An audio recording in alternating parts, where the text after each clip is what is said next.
बच्चों, पिछले क्लास में बेमेल समांगताओं के सिद्धांत पे हम बात कर रहे थे, जिसपे से अनुप्रयोग हो रहे थे, जिसमें हमने क्या करा था कि दो अनुप्रयोग हमने देख लिए थे। दूसरे अनुप्रयोग का एक और क्वेश्चन करेंगे, यानी दूसरे अनुप्रयोग में हमने देखा था कि बेमेल समांगताओं के सिद्धांत के अकॉर्डिंग कोई भी भौतिक राशि के बीच संबंध व्यक्त करना। तो पहला क्वेश्चन हमने किया था, यानी इक्वल टू mc² निकाला था। क्या निकाला था? इसको निकाला था। आज हम दूसरा क्वेश्चन और एक करेंगे और एक इसके बीच संबंध स्थापित करेंगे, जिसमें आपको बढ़िया तरीके से समझ में आ जाए। एक क्वेश्चन और है, क्वेश्चन नंबर 2 है।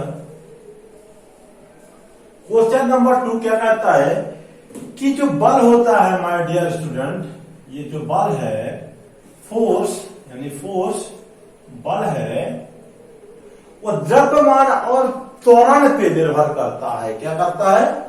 द्रव्यमान और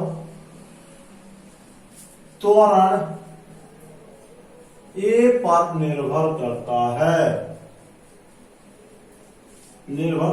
है। ये है मजेदार क्लास है, इसको आप देखो, कंसंट्रेशन बना के देखिएगा।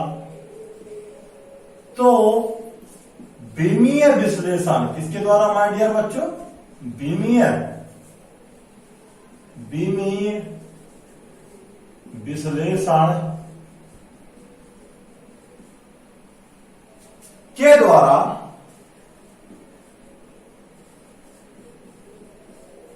राशियों में, भौतिक राशियों में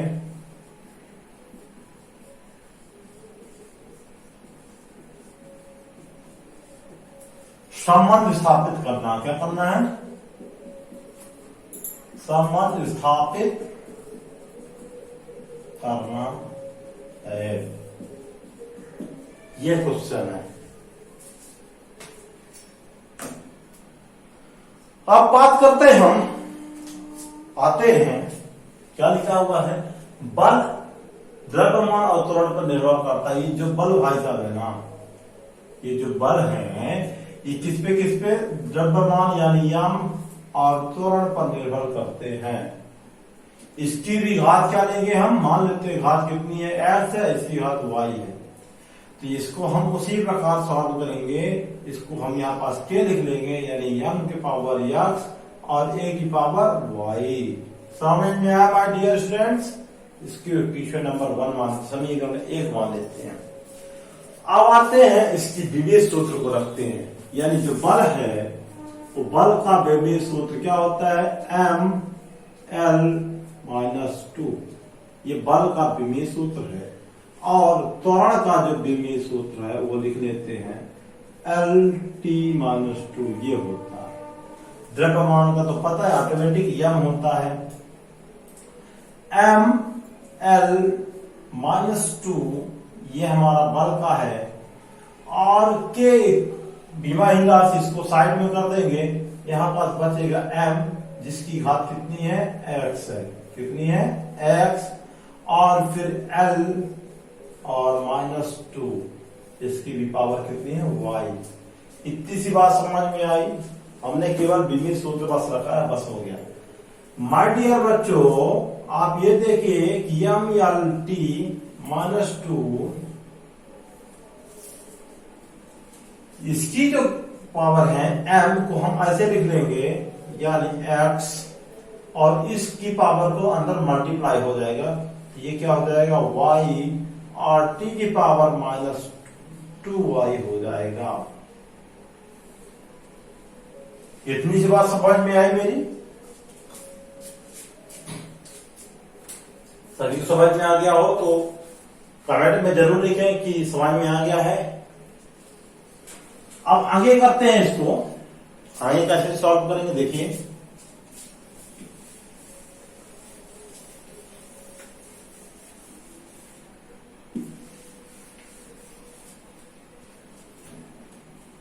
ये जो पद हैं, मैंने बताया था राशि दोनों तरफ की राशियों की घातों को मिलकर देखना है, तुलना करना है। तब क्या कर देना? इसमें कंपेयर करना है। क्या कर देना बेटा?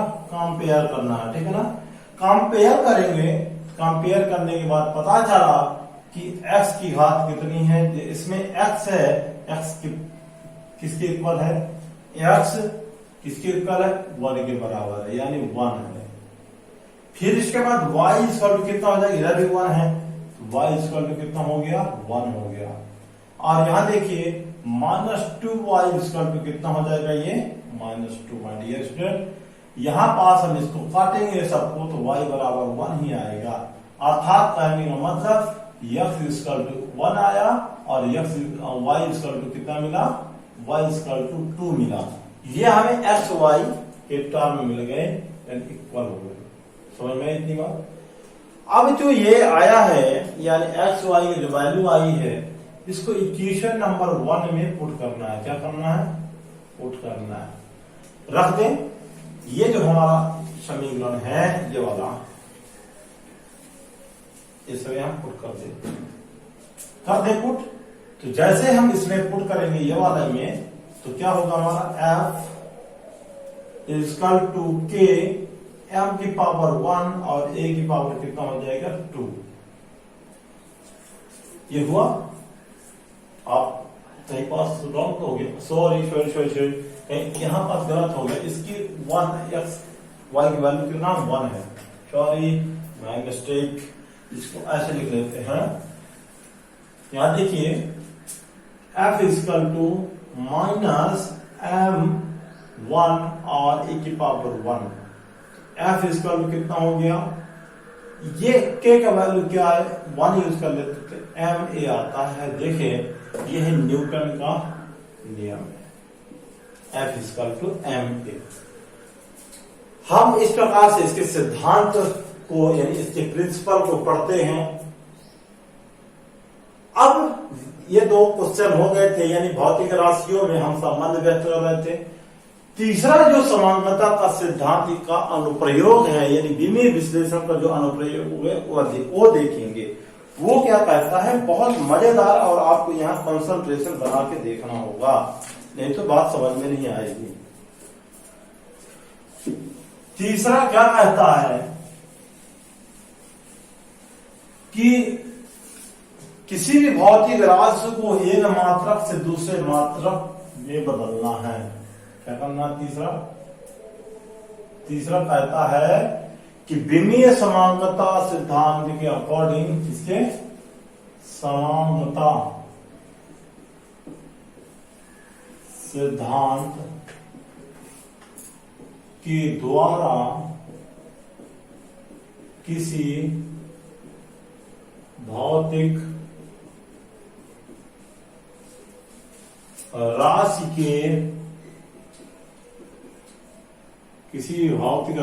को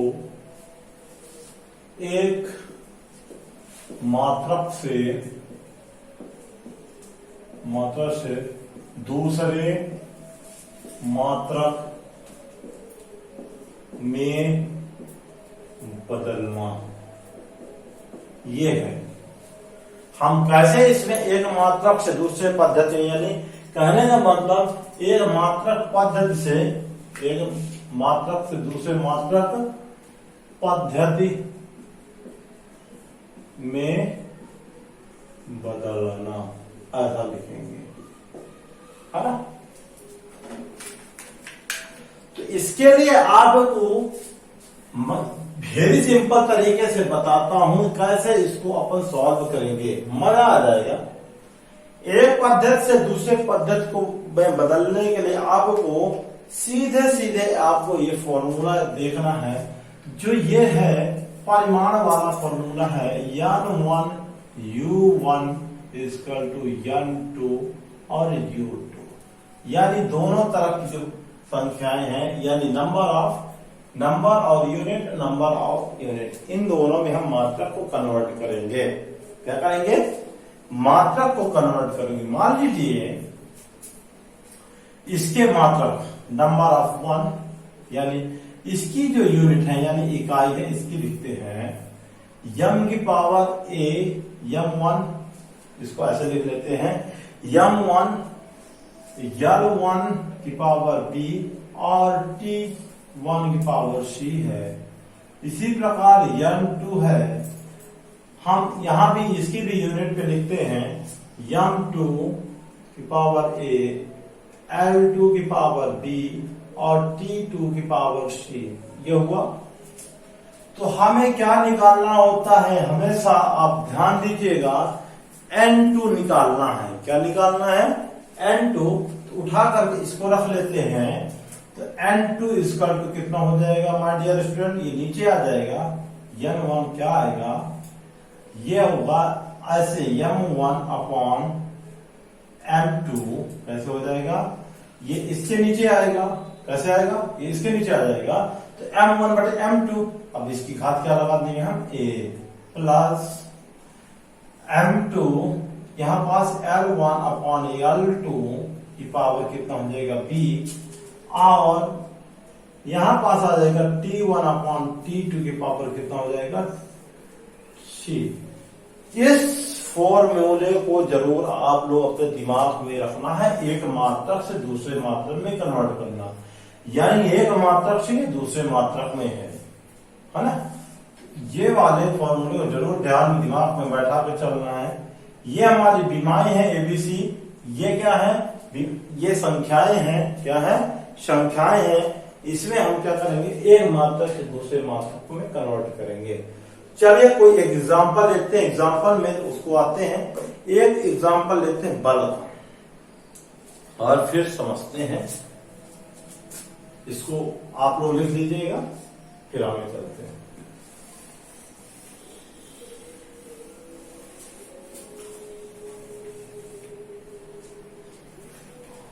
बल का जो विमेय सूत्र है, ध्यान दो बच्चों, इसको बल बराबर होता है ML2 माइनस 2, MLP माइनस 2।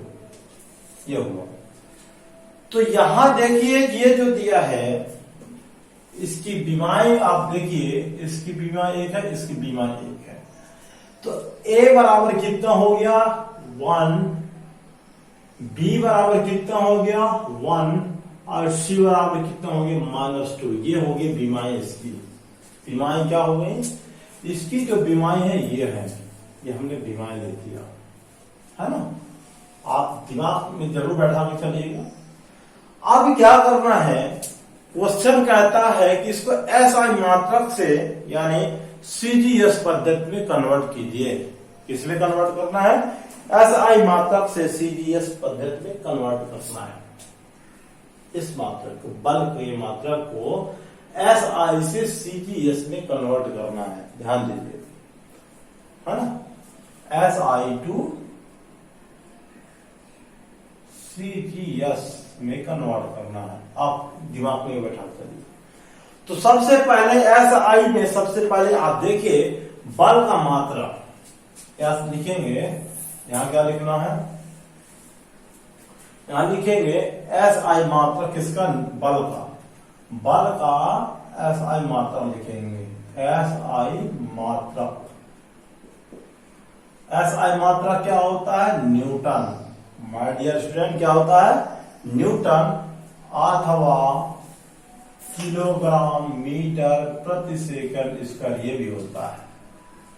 इसको हम CGS में अगर लिखना चाहें, CGS मात्रक क्या होगा बल का? न्यूटन के बाद इसका अगर CGS में देखा जाए तो डायन होता है। क्या होता है? डायन। और अगर हम ऐसे इसको लिखें तो सेंटीमीटर को ग्राम सेंटीमीटर प्रति सेकंड स्क्वायर ये होगा। इसको हम डाइन भी कहते हैं। क्या कहते हैं? डाइन। तो SI पद्धति में बल के मात्रक को न्यूटन और CGS में डाइन कहते हैं। क्या कहते हैं? डाइन। अब इसमें हम क्या कहेंगे? क्वेश्चन हमारा क्या कहता है? क्वेश्चन आपको ये कहेगा माय डियर बच्चों, इसको जरूर आप लिखिए। क्वेश्चन क्या कहता है? या ध्यान दिमाग में बैठाइए।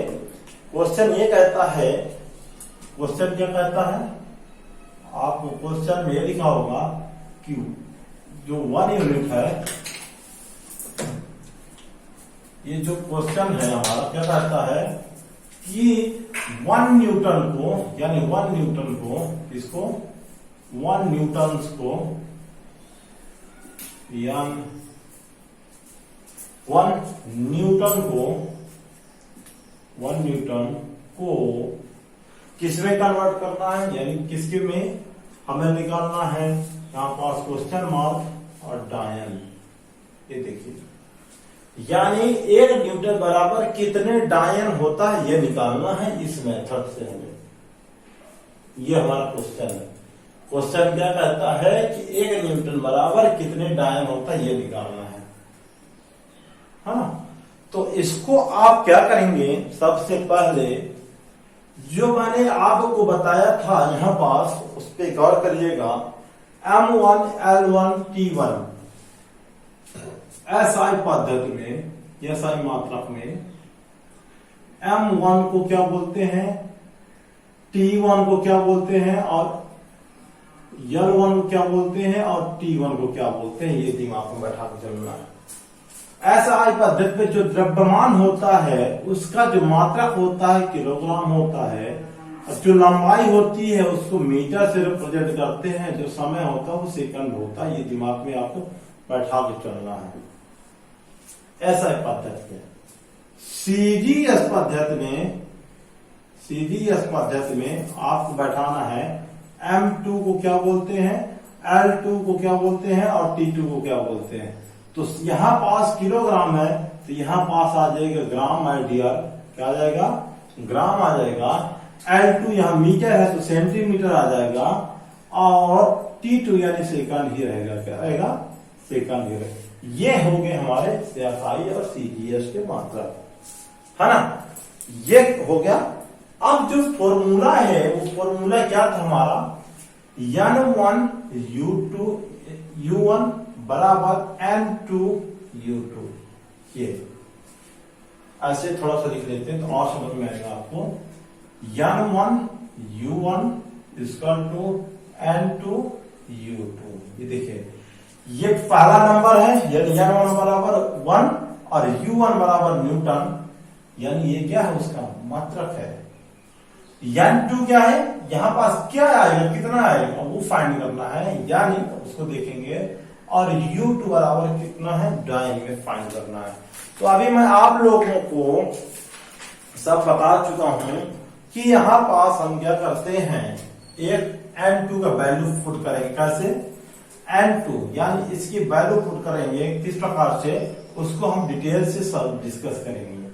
पहले ही मैंने बताया था कि N2 का जो मान है, यानी N2 इक्वल टू, अगर हम इसको ऐसे लाएं, कैसे लाएं, ध्यान दें पर, अगर आप तो N2 का अगर मान निकालना हमें, ये हो जाएगा N1 यानी U1 अपॉन U2, ये हो जाएगा माय डियर स्टूडेंट, ठीक है। हमने जो मात्रक यूज किया था U1 बराबर हो गया M1 L1 और T1 इसकी पावर A B C, ऐसे बताया था, और है ना, और U2 का जो वैल्यू था M2 की पावर A, L2 की पावर B और T2 की पावर C, ये मैंने बताया था यार। इसमें वही पुट कर देना है, बस हो गया, है ना। आगे आते हैं, देखिए इस पे ध्यान दें।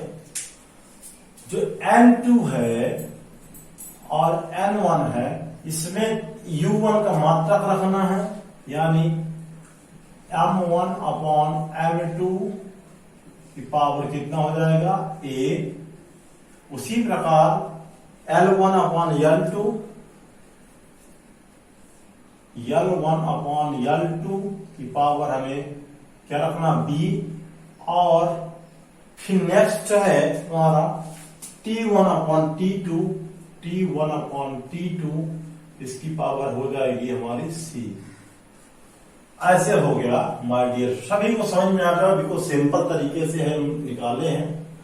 अब यहां देखिए N1 का मान कितना है, 1, कितना है, 1 रख लिया, 1 हो गया।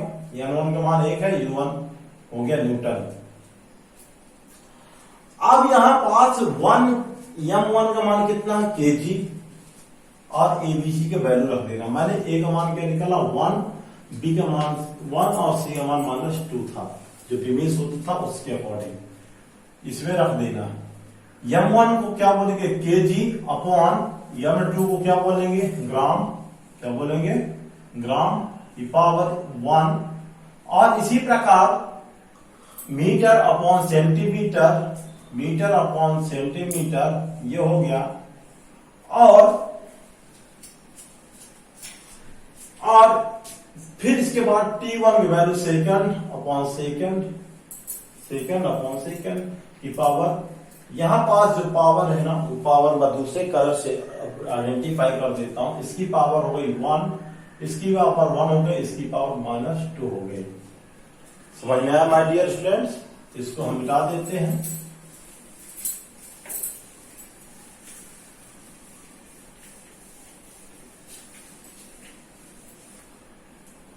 आप देखते हैं, आपको पता होगा कि एक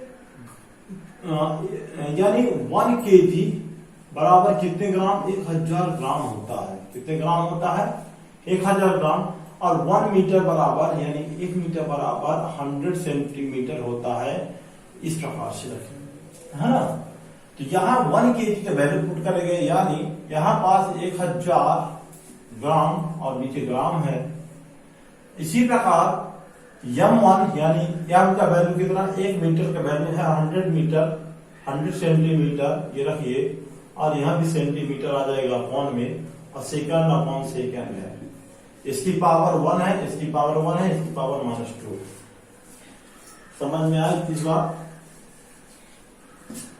इसके बाद माय डियर स्टूडेंट जी से जी कट जाएगा, क्या हो जाएगा, जी से जी इसको निगलेक्ट कर देंगे, आउट कर देंगे, ये कट गया। सी से सेंटीमीटर, एस से एस कट गया, आ गया। कितने 100 बचे? 1 2 3 4 5, इतने 0 हो गए। इसका मतलब 10 की पावर 5, यानी हमने निकाला n2 का मान कितना आ गया, n2 = 10 की पावर 5। अब आते हैं पुनः उसी में, देखते हैं कि हमने देखा तो 1 न्यूटन हमने क्या देखा, तो 1 न्यूटन = कितना, यानी यहां देखिए हमने इधर लिख देता हूं बट विधिवत तरीके से कि क्वेश्चन में क्या लिखा हुआ था। क्वेश्चन में लिखा था 1 न्यूटन बराबर कितने डायन। तो 1 न्यूटन में हमने देखा था कि n1 बराबर n2 u2, ये हमने निकाला था। तो जो पहला मात्रक था, यानी हमने क्या निकाला, n2 का मान जो हमने निकाला 1 न्यूटन बराबर आया 10 की पावर 5 डायन। ये समझ में आई बात? यानी यहां पास क्वेश्चन मार्क में यानी n2 का जो वैल्यू है वो कितना है, 10 की पावर 5 है। हम इसको इस प्रकार से आइडेंटिफाई करते हैं माय डियर स्टूडेंट। और हर एक आप लोगों को एग्जाम्पल मिलेंगे, उस एग्जाम्पल के थ्रू आप लोग निकाल सकते हैं। बहुत मजेदार आपको क्वेश्चंस है। जैसे एक और एग्जाम्पल है उसको देखते हैं। इसको आप लोग देख लीजिए, नोट्स बढ़िया विधिवत तरीके बनाते जाइए। नोट्स में आपको मैं बता दूं कि वेरी सिंपल तरीके से 1 joule, question number second, equation number second है कि 1 जूल = कितने आर्गन, ये पता करना है। या कितने आर्गन ये पता करना है। यानी 1 जूल बराबर यहाँ क्वेश्चन मार्क है आर्गन, ये निकालना हमें। तो उसी मेथड में सबसे पहले आप देखिए जूल किसका मात्रक है, ये ऊर्जा का मात्रक है, यानी ई का मात्रक है। किसका मात्रक है, इसका माने डी स्रोत ml2 -2 ये होता है, यानी इसका मात्रक है। तो ए बराबर कितना 1, बी बराबर कितना हुआ 2 और सी बराबर हो गया -2। यानी जूल जो है ऊर्जा कार्य का मात्रक है, यह ध्यान दीजिए। और उसको इस प्रकार से रख लेते हैं। तो आपको पता होना चाहिए, जो फॉर्मूला मैंने बताया था वो फॉर्मूला क्या है, n2 equal to m1 upon m2 upon power a और t1 upon t2 power b और सॉरी t नहीं है सर, l1 l2 लिख देते हैं, l1 अपॉन l2 और t1 अपॉन t2, ये हो गया इसकी पावर c। हम ऐसे ही इसको करेंगे। अब मैं बता दूं थोड़ी सी और बात आपको कि एस आई मात्रक है, ये हमारा सीजीएस मात्रक में है ना। तो एस आई मात्रक में m1 m2 इसको क्या बोलते हैं आपको पता होना चाहिए, कितना होना चाहिए ये सब आपको पता है ना। यानी यहां पास अपन को जूल रिप्रेजेंट करना है, तो यहां पास m1 L1 T1 का जो वैल्यू है, यानी यहां पास ये किसमें किलोग्राम में है, ये केजी में है, ये मीटर में है, ये सेकंड में है, ये हमारा क्या हो गया, अभी मैं पिछली क्लास में जो बनाया था वही है उसी प्रकार से। तो m1 का वैल्यू कितना हो गया 1, यहां पास 1 हो जाएगा। m1 यानी m1 हमारा क्या है, एसआई पद्धति में m1 को हम क्या बोलते हैं, हम केजी कहते हैं, और L1 को क्या बोलेंगे, L1 को बोलेंगे मीटर और T1 को बोलेंगे सेकंड। ये होगा एसआई पद्धति में। और सीजीएस पद्धति में क्या हो जाएगा, सीजीएस पद्धति में M1 M2 का वैल्यू हो जाएगा ग्राम और L2 का वैल्यू हो जाएगा सेंटीमीटर और T1 का वैल्यू हो जाएगा सेकंड। यही है फ्रेंड्स, इसी प्रकार से हमें करना है। m1 बराबर केजी अपॉन ग्राम की पावर कितना है 1, इसी प्रकार मीटर अपॉन कितना हो गया सेंटीमीटर, इसकी पावर कितना हो जाएगा 2, और इसी प्रकार सेकंड अपॉन सेकंड, इसकी पावर हो जाएगी -2। ये आपको समझ में आना चाहिए। तो यहां देखिए सबसे पहले कितने के आपको मैंने पहले बता दिया कि 1 केजी बराबर कितने होता है 1000 ग्राम होता है, और 1 मीटर बराबर होता है 100 सेंटीमीटर। तो यहां देखिए ग्राम सेंटीमीटर से प्रकार केजी का वैल्यू रखना है, बस हो गया। तो यहां पास हो जाएगा 1000 गुणे ग्राम, यहां भी ग्राम लिख लीजिए, और इसकी पावर 1, इसमें क्या हो जाएगा 100 सेंटीमीटर अपॉन सेंटीमीटर, इसकी पावर 2, और यहां पास से हमें सेकंड अपॉन सेकंड ऑलरेडी -2 है। ये हो गया my friends. My dear students, आप ये समझिए कि कैसे हम इसको सॉल्व करेंगे आगे। n2 इक्वल टू कैसे हम इसको निकालेंगे, इस ग्राम से इस ग्राम को कट करेंगे यानी आउट करेंगे, अगर इस ग्राम से इसको काटेंगे, इस सेंटीमीटर ये सेंटीमीटर कट गया है ना, और ये वाला सेकंड से ये वाला सेकंड कट गया, तो ये तो आउट हो गया, कोई मतलब का नहीं है। हम देखते हैं कि यहां पास अभी इसकी पावर 1 है, ऐसे लिखेंगे 1000, यहां 1 2 3 यानी इसकी घात कितनी है 3 है, गुणे इसकी घात 10 की घात 2 है, और यहां पावर चढ़ गया 100 यानी 100 की पावर 2 है, तो कितना हो गया 100 पावर 3 यानी कितने होंगे 10 की पावर 4, ऐसे इसको लिखेंगे। तो 100 into 100 10 की पावर 4 आ जाएगा, इनको ऐड करोगे तो 10 की पावर 7 आ जाएगा, यानी m2 बराबर कितना आया 10 घात 7, यानी 1 जूल बराबर कितना हो जाएगा माय डियर स्टूडेंट, यहां देखिए 1 जूल बराबर, यहां पास क्वेश्चन मार्क में यानी 10 की पावर 7 जूल हो जाएगा। एक मात्रक से दूसरे मात्रक में हमने निकाल दिया, बहुत सिंपल तरीके से। आया समझ में, मजा आ गया होगा।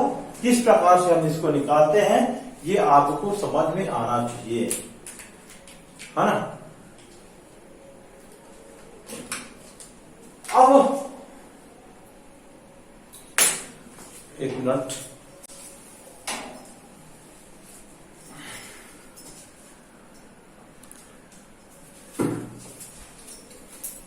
बच्चों अब जो है जो बचा हुआ है वो अगले क्लास में देखेंगे। हम अगले क्लास में देखेंगे कि भौतिक राशियों का मात्रा किस प्रकार से ज्ञात करना है। कोई भी फिजिकल क्वांटिटी है, बड़ी बड़ी क्वांटिटी है, उनका भौतिक मात्रा वेरी इंपोर्टेंट तरीके से निकालेंगे। और अगली क्लास में, आज की क्लास से बस इतना ही। सो थैंक यू, जय हिंद।